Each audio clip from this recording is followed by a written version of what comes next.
plotting evil against your fellow human just because they did something wrong to you. All those things are not necessary.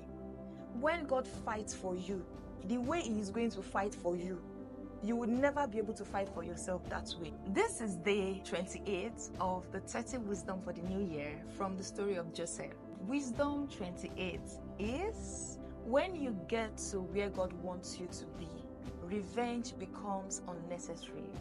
In Genesis 45, from verse 7, it says, "And God sent me before you to preserve a posterity for you in the earth and to save your lives by a great deliverance. So now it was not you who sent me here, but God, and He has made me a father to Pharaoh and Lord of all his house and a ruler throughout all the land of Egypt." Joseph's brothers hurt Joseph terribly. Joseph had his own share, yes, but what his brothers did was unthinkable. A rational person would want to revenge. A rational person can tell the guards, "Oh yeah, just lock them up, let them just stay in prison for like a week first, let me think about it." But Joseph did not behave that way. Joseph had properly gone through the process God wanted him to go through.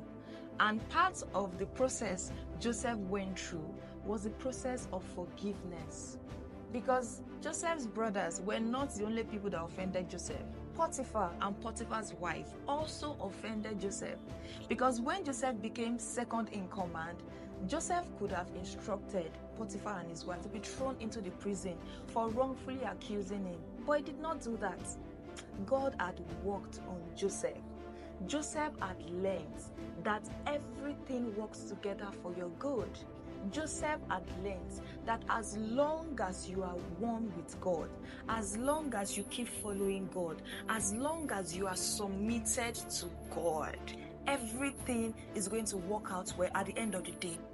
Even when your enemy means evil for you, God is going to turn it around for good.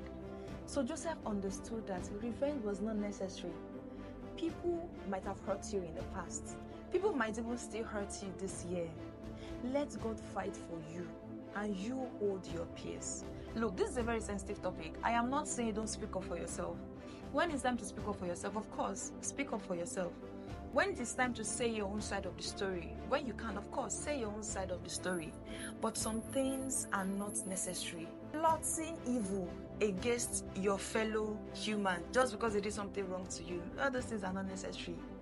When God fights for you, the way He is going to fight for you, you would never be able to fight for yourself that way. There's something you need to learn. Learn how to forgive. Who are those that have hurt you? It hurts, I know. There is nobody that can boldly come out and say, "Nobody has hurt me before."